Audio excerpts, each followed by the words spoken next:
नमस्कार। आज के इस खास विश्लेषण में आपका स्वागत है।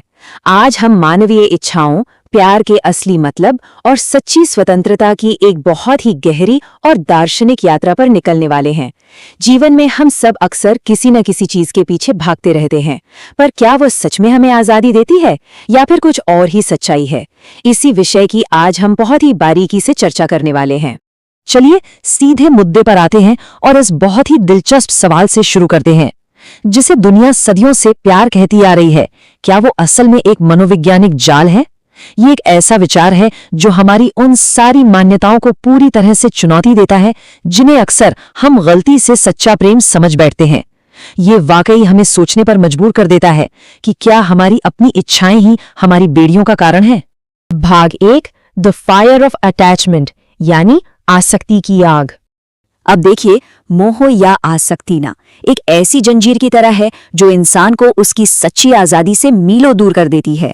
होता क्या है कि जब कोई अपनी खुशी खुद के भीतर खोजने के बजाय बाहर किसी और इंसान में खोजने लगता है, तो वो निर्भरता के एक ऐसे अंतहीन लूप में फंस जाता है जो कभी खत्म नहीं होता।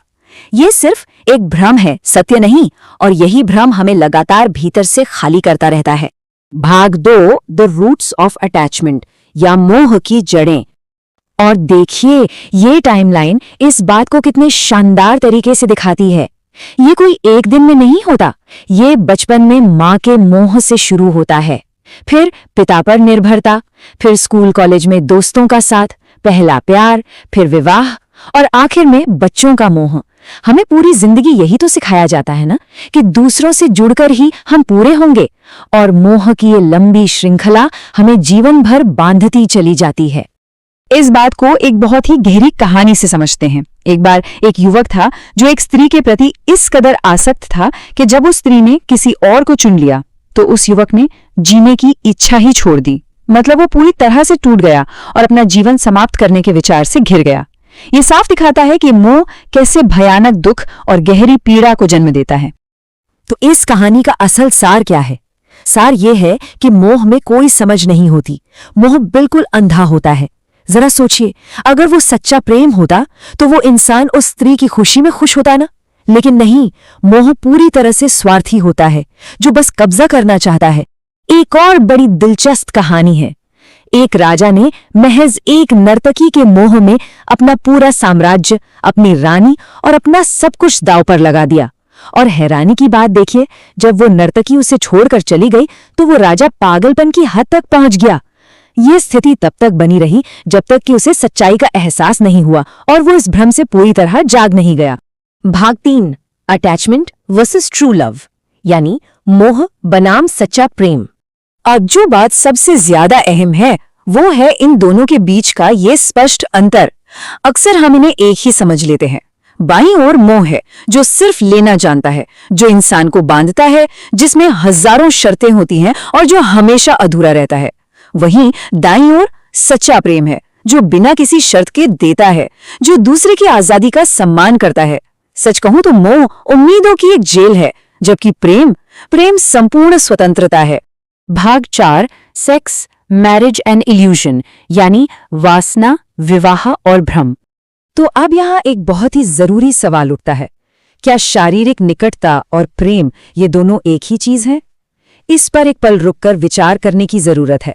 हम अक्सर एक क्षणिक शारीरिक ऊर्जा को एक स्थायी आध्यात्मिक जुड़ाव समझने की बहुत बड़ी भूल कर बैठते हैं, और यहीं से मोह का सबसे बड़ा रूप जन्म लेता है। यहाँ सबसे क्रूशल पॉइंट ये है कि शारीरिक निकटता केवल 2 शरीरों का मिलन है, जबकि प्रेम आत्माओं का स्पर्श है। यौन ऊर्जा एक प्राकृतिक प्रवाह है, बिल्कुल, लेकिन जब कोई इसे मोह बना लेता है और किसी विशेष व्यक्ति से बंध जाता है तो ऊर्जा खर्च होने के बाद अंत में केवल खालीपन ही हाथ लगता है। और फिर समाज क्या करता है? समाज इस मोह को एक संस्थागत रूप दे देता है। यहाँ देखिए कि कैसे विवाह एक सामाजिक अनुबंध बन जाता है, जहां इस मोह को कानूनी मान्यता मिल जाती है।